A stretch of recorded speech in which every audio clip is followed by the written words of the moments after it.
Good morning friends. हम सबको पता है कि बिहार पुलिस री एग्जाम 2024 7 अगस्त से होने वाला है, जो कुल 6 डेट में कराए जाएंगे, जिसका समय काफ़ी करीब आ गया है। लगभग 18-19 दिन बचा हुआ है। तो इस कम वक्त में अपनी तैयारी को बिल्कुल सटीक रणनीति के साथ करना होगा। उसके लिए आपको थ्योरी के साथ साथ डेली एक प्रैक्टिस सेट करने की ज़रूरत है, जिसके लिए प्रैक्टिस सेट ला रहा हूँ।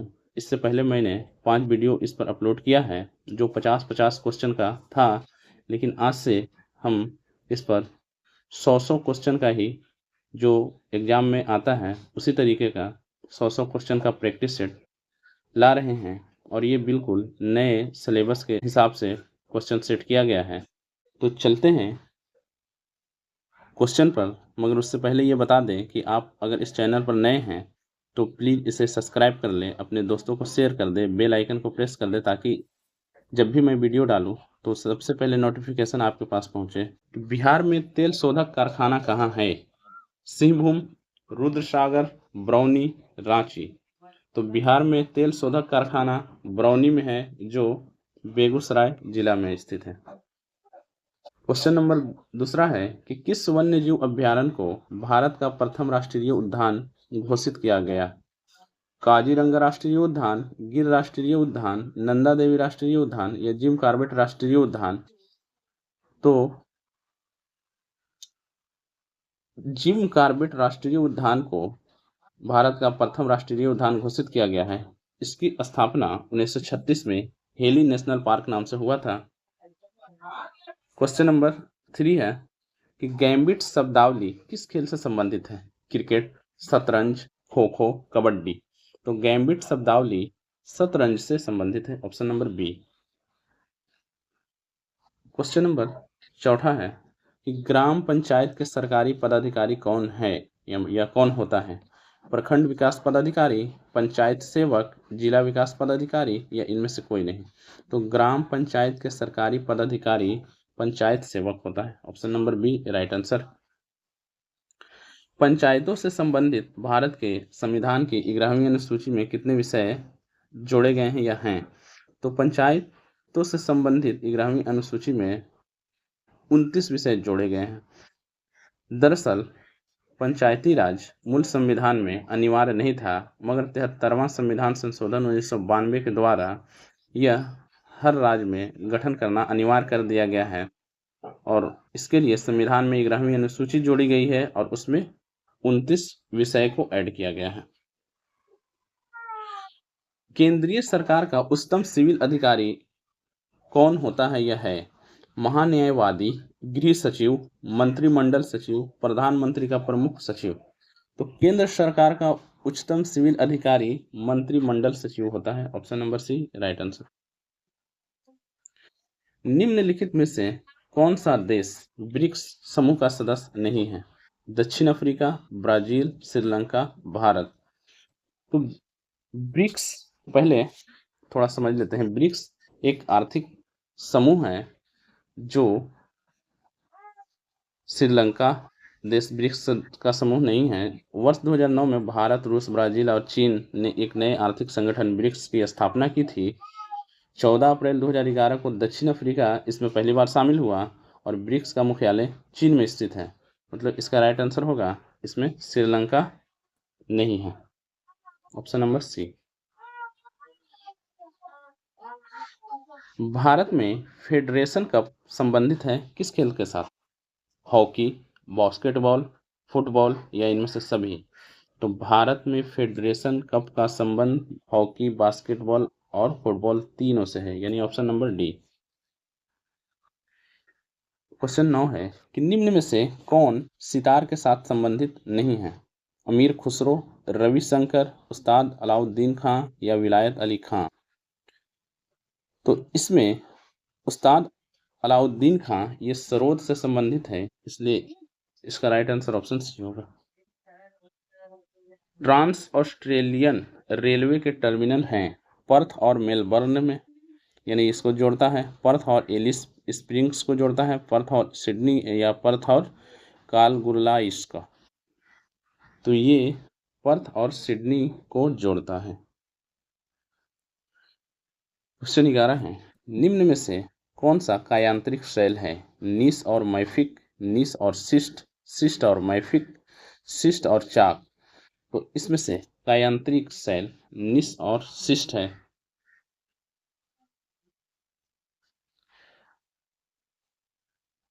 अगर सेशन आपको अच्छा लग रहा है तो प्लीज लाइक कर दें। भारत की पहली बहुउद्देशीय परियोजना का निर्माण किस नदी पर हुआ था? सतलज, महानदी, दामोदर या गोदावरी। तो भारत की पहली बहुउद्देशीय परियोजना का निर्माण दामोदर नदी पर हुआ था। निम्नलिखित में से कौन सी नदी अपना मार्ग बदलते रहने के लिए कुख्यात है? नर्मदा, कोसी, ब्रह्मपुत्र, दामोदर। तो ये कोसी नदी है जो बिहार में बहती है। निम्नलिखित में से किसको सह्याद्री पर्वतमाला भी कहा जाता है? पूर्वी घाट, पश्चिमी घाट, शिवालिक पहाड़ी या विंध्य पर्वत। तो जो भारत का इस तरीके का नक्शा है, तो इस एरिया में जो पहाड़ है इसे ही सह्याद्री कहते हैं, यानी यह पश्चिमी घाट का हिस्सा है। भारतीय नागरिकों और विदेशियों को प्राप्त है कौन से अधिकार? राजनीतिक अधिकार, मौलिक अधिकार, सिविल अधिकार, विधिक अधिकार। तो भारतीय नागरिकों और विदेशियों को विधिक अधिकार प्राप्त है। विधिक अधिकार कहने का मतलब है कि संविधान में मौलिक अधिकार को छोड़कर और बाकी जो भी अधिकार दिए गए हैं वे विधिक अधिकार होते हैं। Option D right answer. मंत्रिपरिषद की बैठक की अध्यक्षता कौन करता है? प्रधानमंत्री, राष्ट्रपति, मंत्रिमंडल सचिव, लोकसभा अध्यक्ष। तो कंफ्यूजन नहीं होना है, मंत्रिपरिषद यहाँ कहा गया है। मंत्रिपरिषद की बैठकों की अध्यक्षता प्रधानमंत्री करता है। Option A. ये बात लिखा गया है अनुच्छेद 74 में। गांधी जी का राजनीतिक गुरु किसे माना जाता है? गोपाल कृष्ण गोखले, W.C. बनर्जी, अरविंद घोष या विनोबा भावे। तो गांधी जी का राजनीतिक गुरु वो गोपाल कृष्ण गोखले को माना जाता है। Option number A right answer. सर्वोच्च न्यायालय के न्यायाधीश किस आयु तक अपनी पद पर बने रहते हैं? 62 वर्ष, 65 वर्ष, 70 वर्ष या कोई सीमा नहीं है। 65 वर्ष तक अपने पद पर आसीन रहते हैं। भारतीय नागरिकों के मौलिक अधिकारों को निलंबित किया जा सकता है राष्ट्रीय आपातकाल के दौरान, वित्तीय आपातकाल के दौरान, कभी भी, किसी भी दशा में। तो नहीं, भारतीय नागरिकों के मौलिक अधिकारों को राष्ट्रीय आपातकाल के दौरान निलंबित किया जा सकता है। अगला क्वेश्चन है कि निम्न में से कौन सा तत्व राज का अनिवार्य तत्व नहीं है? तो राज यानी किसी भी राज के होने के लिए 4 अनिवार्य तत्व होते हैं। पहला होता है क्षेत्र, दूसरा होता है आबादी, तीसरा होता है प्रभुसत्ता और तीसरा होता है सरकार। यहाँ पर ये प्रशासन नहीं होगा। Option C right answer. निम्नलिखित में से कौन से अनुच्छेद में विधि के समक्ष समता को अधिकार का प्रावधान है? अनुच्छेद 14, अनुच्छेद 20, अनुच्छेद 19 या अनुच्छेद 18। तो विधि के समक्ष समता को अधिकार ये है अनुच्छेद 14 में। Option A right answer. Bharat के महान्यायवादी की नियुक्ति कौन करता है? सर्वोच्च न्यायालय का मुख्य न्यायाधीश, संसद, विधि मंत्री या राष्ट्रपति। तो अधिकांश सरकारी पदाधिकारी की नियुक्ति राष्ट्रपति के द्वारा किया जाता है। गांधी जी को सबसे पहले राष्ट्रपिता किसने कहा था? रविंद्रनाथ टैगोर, जवाहरलाल नेहरू, सुभाष चंद्र बोस, सरदार वल्लभ भाई पटेल। तो गांधी जी को सबसे पहले राष्ट्रपिता सुभाष चंद्र बोस ने 1944 ईस्वी में सिंगापुर से रेडियो पर कहा था। ऑप्शन सी राइट आंसर है। वह सुल्तान कौन था जिसने खलीफा के अधिकार को मानने से इनकार कर दिया था? अलाउद्दीन खिलजी, गयासुद्दीन तुगलक, मोहम्मद बिन तुगलक या कुतुबुद्दीन मुबारक? तो ये अलाउद्दीन खिलजी।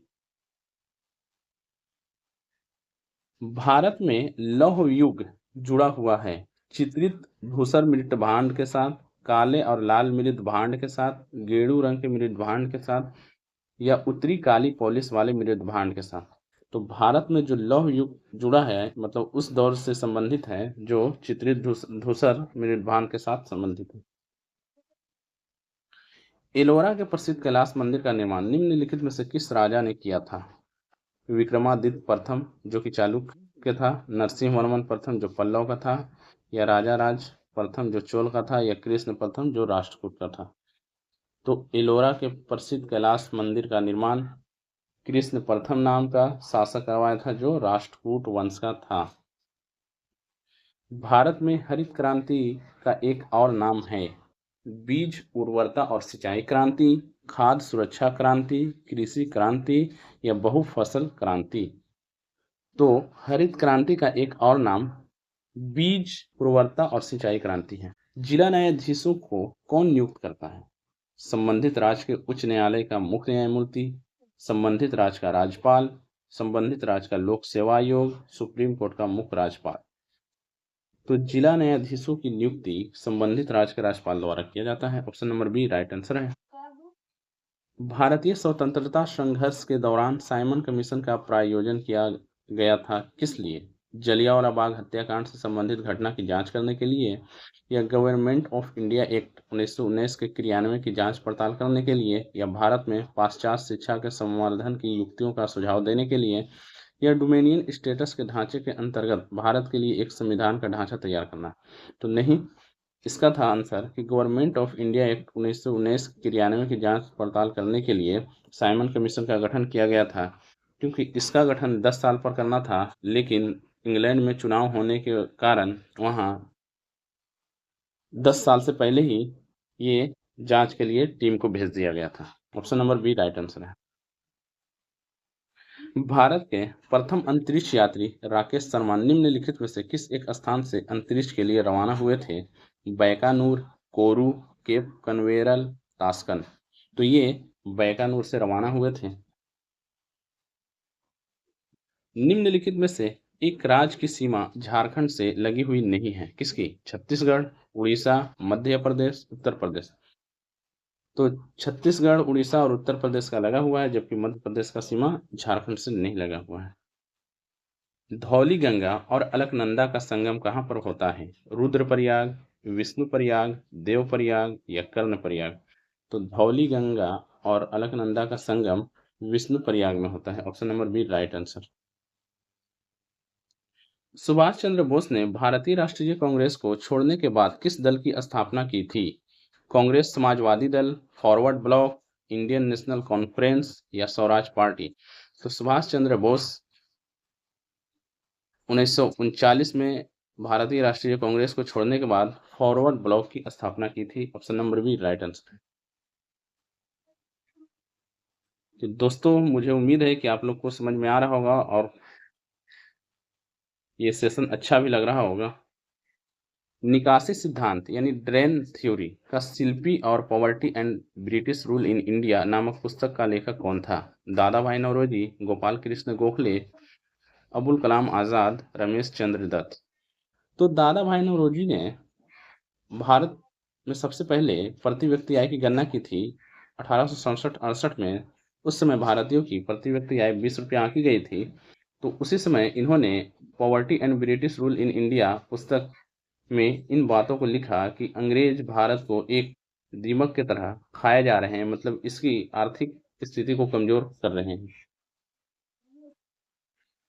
सविनय अवज्ञा आंदोलन निम्नलिखित में से किस एक के साथ जुड़ा हुआ या शुरू हुआ था? बारदोली जिले में कोई कर न देने के अभियान से, या नाभा में अकाली सिखों का प्रदर्शन से, या साइमन कमीशन के विरुद्ध प्रदर्शन से, या नमक सत्याग्रह से। तो सविनय अवज्ञा आंदोलन नमक सत्याग्रह से जुड़ा हुआ था। नमक सत्याग्रह 12 मार्च 1930 से चालू किया गया था और ये 6 अप्रैल को डांडी में नमक भंग कर वहां से साइमन कमीशन का औपचारिक ऐलान किया गया था। Option number D right answer है।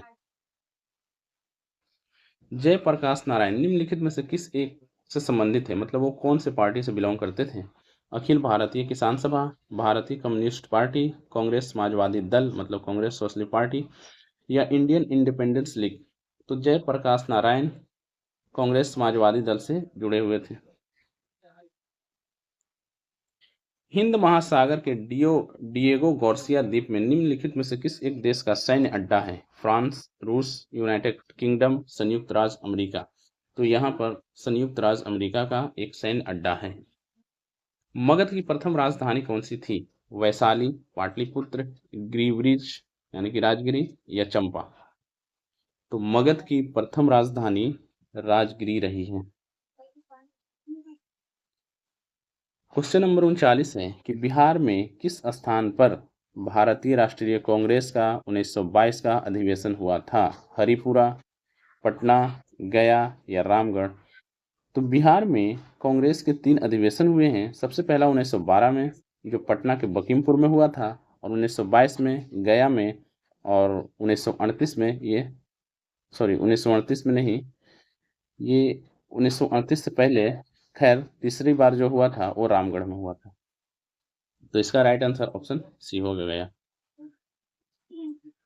मानव के कुल रक्त आयतन में प्लाज्मा का प्रतिशत लगभग कितना होता है? 45%, 50%, 55% या 65%। तो मानव के कुल रक्त आयतन में प्लाज्मा का प्रतिशत लगभग 55% होता है, मतलब 55% सी। जीवाणु कौन सी बीमारी पैदा करने वाले जीव है? यानी इन चारों में बताना है कि कौन जीवाणु जन्य रोग है? मलेरिया, गलसुआ, एड्स या यक्ष्मा। तो इसमें यक्ष्मा जीवाणु जन्य रोग है, ऑप्शन डी। काला जार ज्वर का संचरण होता है घरेलू मक्खी के काटने से, सीसी मक्खी के काटने से, सिकता मक्खी के काटने से, या ड्रैगन फ्लाई के काटने से। तो काला जार सिकता मक्खी के काटने से होता है। ये खास करके रेगिस्तानी इलाका में रहने वाले लोगों को होता है। भारी मोटर वाहनों के लिए डीजल तेल अधिक पसंद किया जाता है, क्यों? यह सस्ता है, इंजन को कम नुकसान पहुंचाता है, या उसमें अधिक क्षमता होती है और उससे ईंधन की बचत होती है, या कच्चे माल से उसका अधिक उत्पादन होता है। तो इसका सही आंसर सी है कि उसमें अधिक क्षमता होती है और उससे ईंधन की बचत होती है। क्वेश्चन नंबर 44 है कि जब लोहे में जंग लगता है तो उसका भार क्या होता है? बढ़ता है, घटता है, या उतना ही रहता है, या अनुमेय होता है। तो इसका सही आंसर है कि जब लोहे में जंग लगता है तो उसका भार बढ़ जाता है। किसी ग्रह या चंद्रमा के गुरुत्वाकर्षण बल से मुक्त होने और कक्षा में प्रवेश करने के लिए किसी वस्तु को जिस गति से यात्रा करनी चाहिए उसे क्या कहा जाता है? प्लायन ऑटोमोबाइल वेग, वेग में परिवर्तन, या स्थिर वेग। तो उसे प्लायन वेग कहा जाता है। कहने का मतलब है कि 11.2 किलोमीटर पर सेकंड की स्पीड से पृथ्वी से किसी भी चीज को फेंकने पर वापस पृथ्वी पर ये नहीं आएगा। जैसे सैटेलाइट को इसी गति से लॉन्च किया जाता है। क्वेश्चन नंबर 46 है कि निम्नलिखित में से कौन सी गैस फलों को कृत्रिम रूप से पकाने में प्रयोग की जाती है? एसिटिलीन, मीथेन, एथिलीन या इथेन। तो एसिटिलीन गैस का इस्तेमाल कृत्रिम रूप से फल को पकाने में किया जाता है। Option number A right answer है। क्वेश्चन, जब ध्वनि उत्पन्न करने वाला स्रोत ध्वनि से अधिक चाल से गति है तो हवा में आघात तरंगें उत्पन्न होती है। इन आघात तरंगों द्वारा निर्मित अत्यंत तीखी और तेज ध्वनि क्या कहलाती है? सामान्य ध्वनि, सोनिक भंडन, अपसरव या सोनिक बूम। तो ये आवाज सोनिक बूम कहलाती है। नीचे लिखी कौन सी प्रक्रिया वायु को प्रदूषित नहीं करती है? सूखी लकड़ी जलाना, अंगारों का प्रयोग करना, प्रकाश संश्लेषण या कीटनाशकों का प्रयोग करना। तो इन तीनों से प्रदूषण जनरेट होता है, जबकि प्रकाश संश्लेषण क्रिया से प्रदूषण नहीं होता है। Option C right answer. किसी व्यक्ति की देखी जा सकने वाली विशेषताएं जैसे कि ऊंचाई, आंखों का रंग, और रक्त प्रकार आदि को किस नाम से जाना जाता है? तो समलक्षणी, जीन प्रारूप या आनुवांशिकी या वंशाणु। तो इसे समलक्षणी नाम से जाना जाता है। ऑप्शन है राइट आंसर।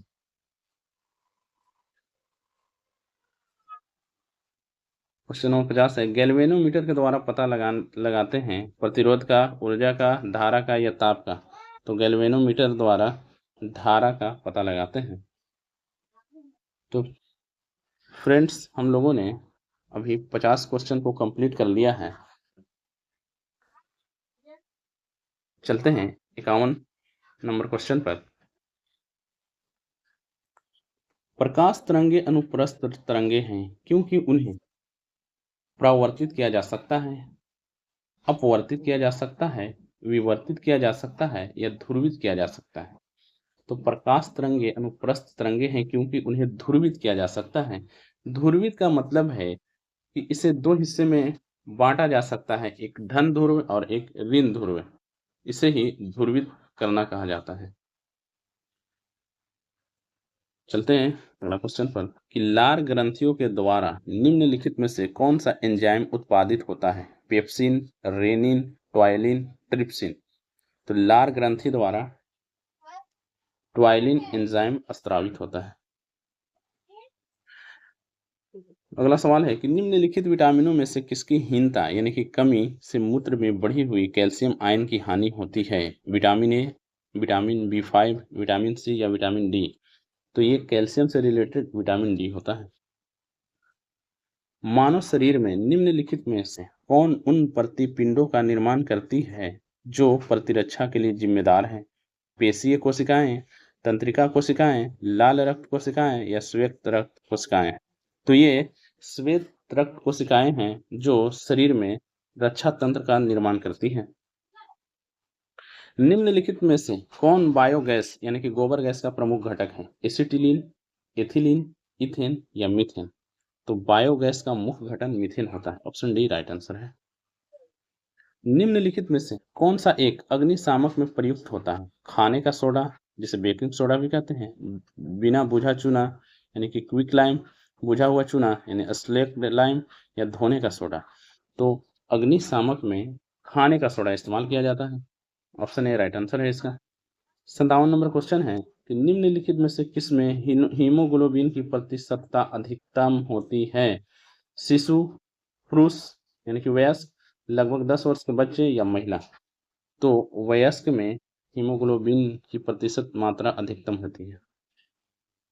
क्वेश्चन नंबर 58 है कि निम्नलिखित में से कौन सा एक जल में घुलनशील विटामिन है? Vitamin A, vitamin D, vitamin C या विटामिन के। तो जल में घुलनशील विटामिन बी और सी है। तो ऑप्शन में सी दिया हुआ है, इसलिए राइट आंसर सी। एक दिन में किसी सामान्य व्यक्ति के वृक्कों में से होकर कितना लीटर रक्त गुजरता है? 1.7 लीटर, 170 लीटर, 17 लीटर या 1700 लीटर। तो एक दिन में किसी सामान्य व्यक्ति के वृक्कों यानी कि किडनी से 170 लीटर रक्त गुजरता है।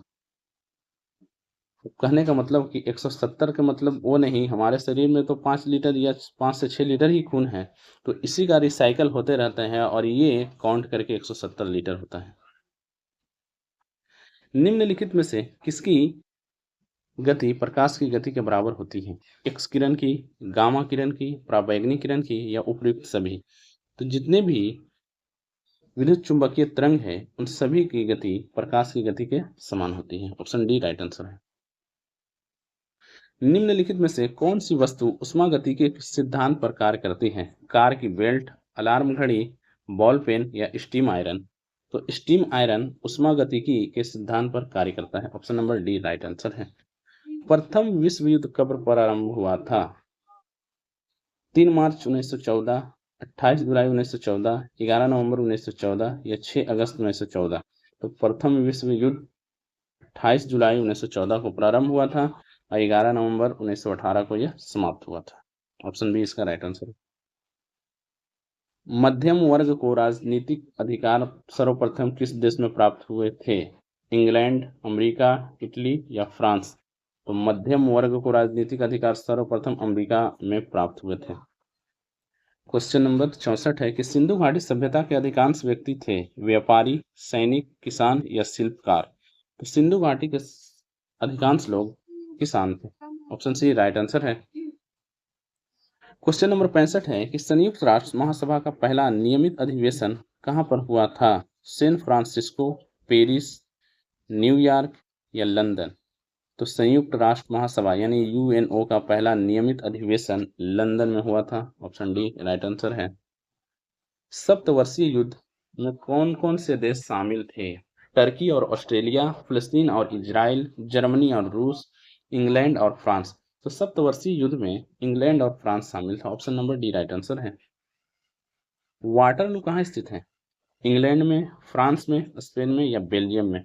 तो वाटरलू बेल्जियम में स्थित है। ऑप्शन डी राइट आंसर है। पंजाब के राजा रणजीत सिंह की राजधानी कहाँ थी? अमृतसर, लाहौर, रावलपिंडी या पेशावर। तो पंजाब के राजा रणजीत सिंह की राजधानी लाहौर थी। ऑप्शन बी राइट आंसर है। ये सिखों के राजनीतिक नेता थे। राजा राम मोहन राय और डेविड हेयर निम्नलिखित में से किसकी स्थापना से जुड़े हुए हैं? Hindu college, Ripon college, MAO college या सांस्कृतिक कॉलेज। तो ये हिंदू कॉलेज से जुड़े हुए हैं। ऑप्शन ए राइट आंसर है। A nation in the making नाम पुस्तक किसने लिखी? दीनबंधु मित्रा, बाल गंगाधर तिलक, सुरेंद्र नाथ बनर्जी या सुभाष चंद्र बोस। तो ये पुस्तक सुरेंद्र नाथ बनर्जी ने लिखा है। अब यहाँ से हिंदी के क्वेश्चन चालू हो रहे हैं। निम्नलिखित में से किस वाक्य में अकर्मक क्रिया है? पानी बरस रहा है, मैं गेहूं पिसवाता हूँ, श्याम निबंध लिखता है, राम मोहन को रुला रहा है। देखिए, सकर्मक और अकर्मक क्रिया में ऐसे फर्क करना है कि सकर्मक क्रिया में एक काम करने वाला होता है और एक जिस पर काम होता है। जैसे यहाँ मैं गेहूं पिसवाता हूँ, यानी मैं गेहूं को पिसवाता हूँ। यहाँ है कि श्याम निबंध लिखता है, यानी श्याम क्या लिख रहा है? निबंध लिख रहा है। राम मोहन को रुला रहा है। लेकिन यहाँ पर क्या है कि पानी बरस रहा है, इसमें कोई और कुछ नहीं है कि कौन बरसवा रहा है या क्या कर रहा है। तो इसलिए इसका सही आंसर ऑप्शन ए होगा। क्वेश्चन नंबर 72 है कि जो मेहनत करता है वह सफल होता है। ये किस तरह का वाक्य है? देखिए, वाक्य मुख्य रूप से 3 प्रकार का होता है। एक सरल वाक्य, संयुक्त वाक्य और एक मिश्रित वाक्य। तो सरल वाक्य तो आप जैसे समझ जाएंगे कि बारिश हो रहा है या मोहन पढ़ने जा रहा है। लेकिन मिश्रित वाक्य, जो सो करके जो भी वाक्य रहेगा वो मिश्रित वाक्य होता है। जबकि संयुक्त वाक्य, जो भी वाक्य और, तथा, परंतु इस तरीके के योजक चिन्ह द्वारा जुड़ा हुआ होता है उसे संयुक्त वाक्य कहते हैं। पर हमें यहाँ से पूछा गया है कि जो मेहनत करता है वह सफल होता है, तो ये मिश्रित वाक्य का उदाहरण है, इसलिए इसका राइट आंसर ऑप्शन ए होगा। क्वेश्चन नंबर 73 है कि इनमें से शुद्ध शब्द कौन सा है, यानी सही वर्तनी वाला। ये प्रियदर्शनी लिखा गया है सभी, इसमें शुद्ध प्रियदर्शनी ऑप्शन बी में है। क्वेश्चन नंबर 74, इसमें भी सही वर्तनी वाला शब्द को ही चुनना है। सदृश का सही वर्तनी है ऑप्शन नंबर सी। चलते हैं क्वेश्चन नंबर 75 पर। निम्नलिखित में से सही वर्तनी का चयन कीजिए।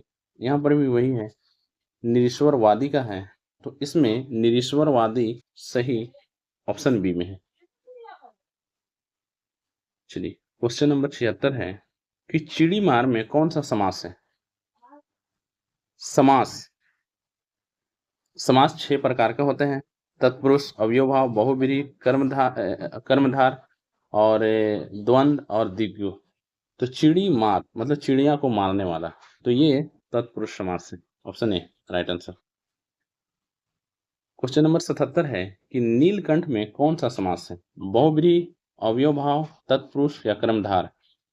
तो जैसे ही नीलकंठ या नील करके जो क्वेश्चन आए वो अधिकांश कर्मधारय समास का ही हिस्सा होता है। Option number D right answer. Question 78, त्रिरत्न में कौन सा समास है? दिग्गु, कर्मधारय, बहुव्रीहि या द्वंद्व। तो जिस भी शब्द के शुरुआती संख्यावाचक हो वे सभी दिग्गु समास का हिस्सा होते हैं। ऑप्शन ए राइट आंसर है। क्वेश्चन नंबर 79 निम्नलिखित में से शुद्ध वाक्य कौन सा है? बैल और बकरी घास चरती है, बैल और बकरी घास चरते हैं, बैल और बकरी घास चरता है, बैल और बकरी घास चरी।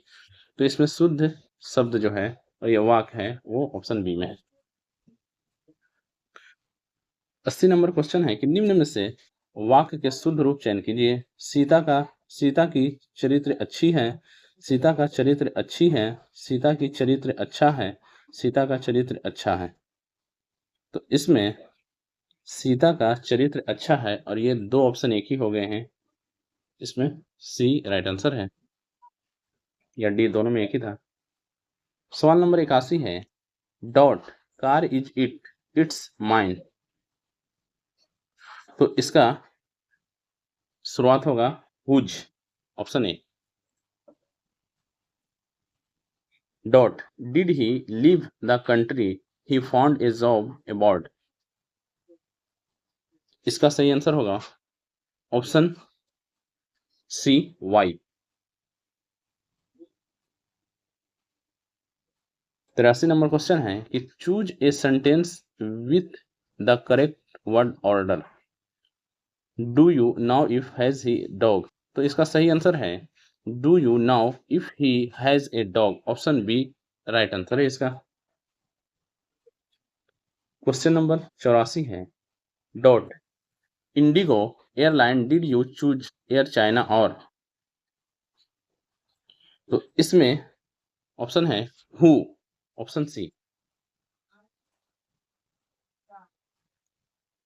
क्वेश्चन 85 है dot are you going to fly to London next week. इसमें ऑप्शन बी राइट आंसर होगा। चूज द करेक्ट क्वेश्चन यानी कौन सा क्वेश्चन सही है। तो इसमें करेक्ट क्वेश्चन है did who see team. Option B. Question 87 है I wake up dot 7 o'clock every morning. तो इसमें प्रीपोजिशन एट भराएगा। क्वेश्चन है 88 आर यू फ्री संडे। यहाँ पर मिस हो गया है, फ्री के बाद डॉट है यानी are you free dot Sunday. तो इसमें होगा on Sunday. Option B. Question 89 से 100 तक मैथ है कि चावल की 10 रुपये प्रति किलोग्राम और 12 रुपये प्रति किलोग्राम दो किस्म को 1:2 अनुपात में मिलाया जाता है तो मिश्रण का कीमत क्या होगा। तो सीधे इसको कर देते हैं कि 10 रुपये वाला 1 अनुपात में है और 12 रुपये वाला 2 अनुपात में है। तो यहाँ से आएगा 10 और यहाँ से आएगा 12 दूना 24, कुल मिलाकर हो जाएगा 34। यूनिट के हिसाब से 34 रुपया हो जाएगा। और इसमें कितना किलो है 2 और 1 3। तो 3 से लगा देंगे तो कट जाएगा 11 या 33, एक निकलेगा तो 3 यानी कि 11.33। इसलिए इसका राइट आंसर ऑप्शन डी होगा। चलते हैं क्वेश्चन नंबर 90 पर। 13 प्रश्न पत्रों के प्राप्तांकों का औसत 40 है। प्रथम 7 प्रश्न पत्रों का औसत प्राप्तांक 42 और अंतिम 7 प्रश्न पत्रों का औसत प्राप्तांक 35 है। तो 7वें प्रश्न का मतलब क्या है औसत। तो जैसे ही 13 है तो अगर हम ऐसे लाइन ड्रॉ कर दे तो इधर 6 रहा होगा, इधर 6 रहा होगा और बीच का संख्या जो है वो 7वां है। और चूंकि इसमें भी 7 कहा गया है, इसमें भी 7, तो अगर इधर से इसको गिने तो ये भी 7 आएगा, इधर से गिने तो ये भी, मतलब 7वां नंबर को 2 बार गिन लिया गया है। ओवरऑल इसका औसत कितना है 13 संख्या का 40, जिसमें कहा गया है कि पहले 7 का जो है वो 42 है और अंतिम 7 का जो है वो 35 है। तो यहाँ से देख लेना कि 42 40 से कितना ज्यादा है तो 2 और के संख्या पर तो 7 पर, तो यहाँ से आ जाएगा 14 और 35 40 से कितना कम है तो -5। ये कितना संख्या पर तो 5, तो यहाँ से आ जाएगा 7 है सॉरी -35। तो -35 में से 14 को घटाएंगे तो हो जाएगा -21। अब यहाँ समझना है कि औसत का मतलब क्या होता है, सब बराबर। 7वां नंबर भी तो 40 ही रहा होगा, लेकिन उसमें से हमको घटाना कितना है, -21 करना है। तो 40 - 21 बराबर हो जाएगा answer 19। Right answer option B. चलिए क्वेश्चन 91। 3 वर्ष पहले 5 व्यक्तियों के एक परिवार की औसत आयु 17 वर्ष थी। एक बच्चे के जन्म के बाद परिवार की औसत आयु वही रहती है जो 3 साल पूर्व थी, तो बच्चे की आयु क्या है? 3 साल पहले 5 व्यक्ति को परिवार का औसत आयु 17 वर्ष थी, मतलब 17 × 5 = 85 उस समय थी टोटल योग। तो उम्र तो सबका बराबर बढ़ता है। अब पांचों व्यक्ति 3-3 साल बढ़े हैं तो 15 साल और बढ़ गए होंगे। तो अभी उन सभी का उम्र कितना होना चाहिए, 100। कहा गया है कि एक बच्चे के जन्म के बाद परिवार की औसत आयु वही है, यानी अभी। तो अब तो सदस्य हो गए हैं 6, और कहा जा रहा है कि जो 3 साल पहले औसत था वही है, यानी कि 17 ही। तो 17 छका 2 तल से अब ये 100 आ रहा है पहले, और ये 6 परिवार वाला 102 आ रहा है।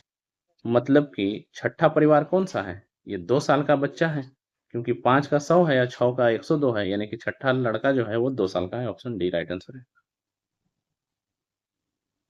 क्वेश्चन नंबर 92 है कि दो संख्याओं का अनुपात 2:3 है तथा इसका लघुत्तम समाप्त वर्तक 48 है, तो इन संख्याओं का योग कितना है? अब संख्या 2:3 में है और इसका एलसीएम दिया हुआ है 48। अगर मान लीजिए कि यही ओरिजिनल संख्या रहा तो इसका एलसीएम क्या होगा? 2 और 3 का एलसीएम क्या होगा? 6। तो हम ये इसको 6 मान ले, यानी 6 यूनिट, तो 6 का मान हो जाएगा 48, तो 1 का मान कितना हो जाएगा? 8। यानी एक संख्या 8 है, तो 1 यूनिट का मान 8 है, तो 2 यूनिट का मान होगा 16 और 3 यूनिट का मान होगा 24। तो जैसे ही 16 और 24 को ऐड करेंगे तो इन दोनों का योग आ जाएगा 40। इसमें आंसर है ऑप्शन डी राइट आंसर। सवाल 93 है कि एक कार्य को पूरा करने में अमित आर्यन से 2 गुना और रमन से 3 गुना समय लेता है, तो तीनों एक साथ मिलकर कार्य 1 दिन में पूरा कर लेते हैं। अमित कार्य पूरा करने में कितना समय लेगा? अब नाम एक ही जैसा है तो इसको अमित को ए एम लिख देते हैं, आर्यन को ए आर लिख देते हैं और रमन को सिर्फ आर लिख देते हैं।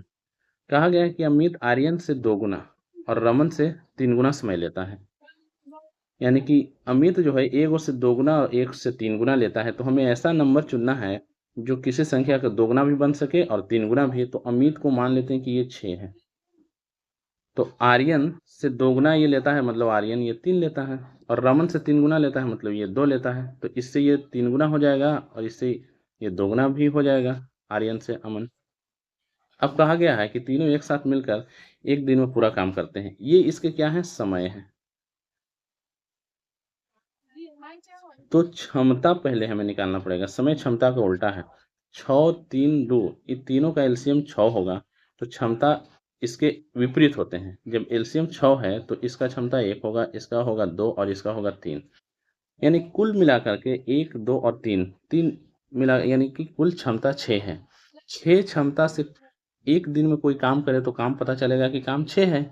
और पूछा जा रहा है कि अमित कार्य पूरा करने में कितना समय लेगा, तो अमित का क्षमता कितना है, 1। तो इसमें 1 से भागा लगा देंगे, 1 1 खत्म, मतलब कि अमित 6 दिन लेगा। मुझे उम्मीद है आप समझ रहे होंगे। ऑप्शन सी राइट आंसर है। अब यहाँ सवाल है 94 कि यदि किसी संख्या a का 60% संख्या b के साथ जोड़ा जाता है तो b अपने पूर्व मान का 175% हो जाता है, तो निम्नलिखित में से कौन सा एक सही है?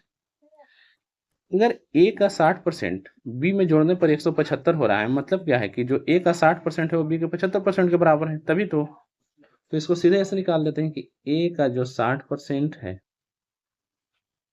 वो b के 75% के बराबर है।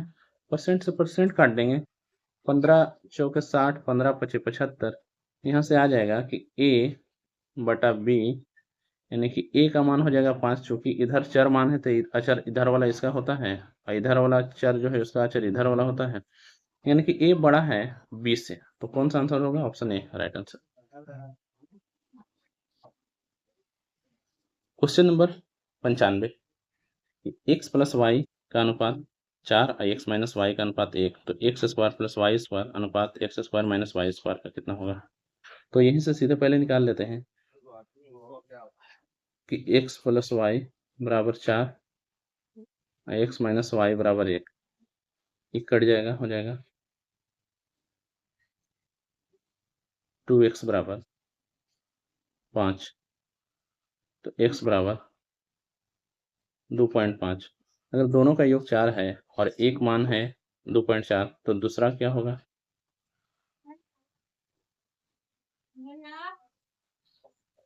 हाँ, 1.5 होगा। तो कहा गया है कि X square plus Y square और X square minus Y square, तो X square plus Y square, अगर 2.5 का स्क्वायर करेंगे तो 6.25 होगा, और 1.5 का स्क्वायर करेंगे तो 2.25 होगा। मतलब क्या है कि 8.5 होगा इसका मान, और इसको अगर यहीं पर 6 पॉइंट सॉरी 6.25 में से 2.25 को अगर घटाते हैं तो इसका मान कितना आ जाएगा? 4। यानी कि इसका 8.5 है और इसका 4 है, तो अनुपात में बदल देते हैं नेक्स्ट स्लाइड लेकर के। 8.5 बटा 4, ये पॉइंट का बदला नीचे 0 आएगा और कट जाएगा। 5 से 17 बचे 85 और 8 5 40, यानी कि 17:8। इसका आंसर होगा ऑप्शन बी। चलते हैं क्वेश्चन नंबर 96। यदि 150 पृष्ठों की पुस्तक में 1 से 150 तक पृष्ठ संख्याएं मुद्रित की जाएं तो मुद्रित अंकों की कुल संख्या कितनी है? तो इसका आप नॉर्मल याद रखेंगे, अक्सर क्वेश्चन 150 पर ही रहता है, सीधा सीधा 142 342 आप याद रखेंगे। देखिए करना यह है कि 1 से 9 तक 9 डिजिट रखना होगा, फिर 10 से लेकर के 99 तक 2 अंकों की संख्या है, मतलब कुल 90 गो अंक है जो 2 अंकों की है, तो 2 से गुना करेंगे 180 है, और बाकी फिर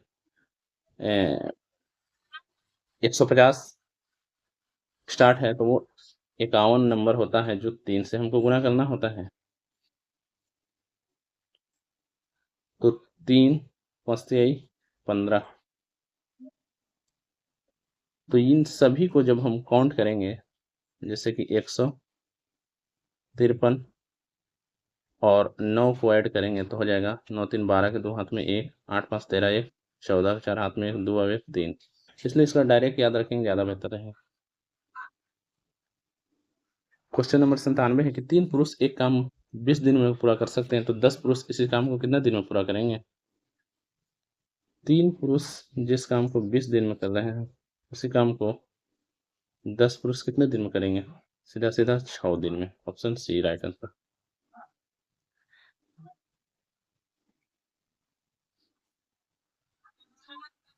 क्वेश्चन नंबर 98 है कि 2550 रुपया के मूलधन पर 3 वर्ष में एक व्यक्ति को 1071 रुपया का साधारण ब्याज किस दर से मिलेगा? 3 वर्ष में 1071, तो 1 वर्ष में कितना मिला होगा? यहाँ से देख लेते हैं, 3 से भाग लगा करके 3 तिहाई 9, एक निकलेगा 5 तिहाई 15 और 7 तिहाई 21, यानी कि 1 साल में 357 मिल रहा है 2550 पर। तो डायरेक्ट हम निकाल देते हैं नेक्स्ट स्लाइड दे करके, 357 मिला है।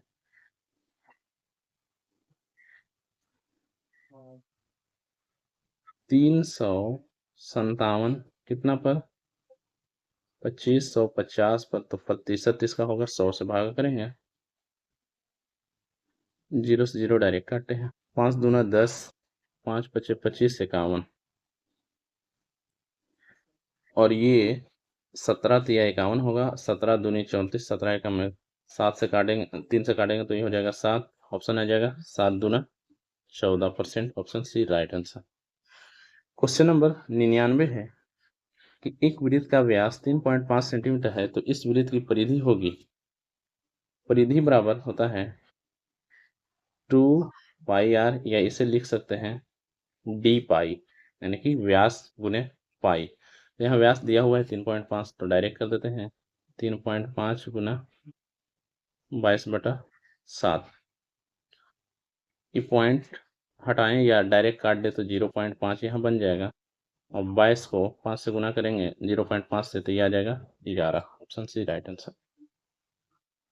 क्वेश्चन नंबर 100 है कि एक आयताकार बोर्ड की लंबाई उसकी चौड़ाई से 4 गुनी है, लंबाई और ये हो जाएगा चौड़ाई, लंबाई चौड़ाई से 4 गुनी है, अगर ये x रहा होगा तो ये 4x रहा होगा। यदि बोर्ड का क्षेत्रफल 256 वर्ग मीटर है तो उसकी लंबाई ज्ञात करें। अब आयत के क्षेत्रफल होता क्या है, लंबाई गुने चौड़ाई, यानी कि x गुना 4x, इसके बराबर दिया हुआ है 256, तो x स्क्वायर बराबर क्या होगा, 256 को 4 से भागा लगा देंगे, 6 चौके 24, अच्छा चौके 16, जैसे ही स्क्वायर को इधर करेंगे तो रूट में x का मान आ जाएगा 8, और हमसे पूछा गया है उसकी लंबाई ज्ञात करना। तो अगर x बराबर 8 है तो लंबाई 4x है, तो 8 चौके 32। तो ये हम लोगों ने 100 क्वेश्चन को सॉल्व किया है, और मुझे उम्मीद है कि आप लोग को सभी क्वेश्चन अच्छे से समझ में आया होगा। अगर आपको ये सेशन अच्छा लगा है तो प्लीज़ इसे लाइक कर दें और दोस्तों को शेयर कर दें, और इस सीरीज से बने रहें। ये बिहार पुलिस के एग्ज़ाम तक कंटिन्यू चलता रहेगा। शुक्रिया।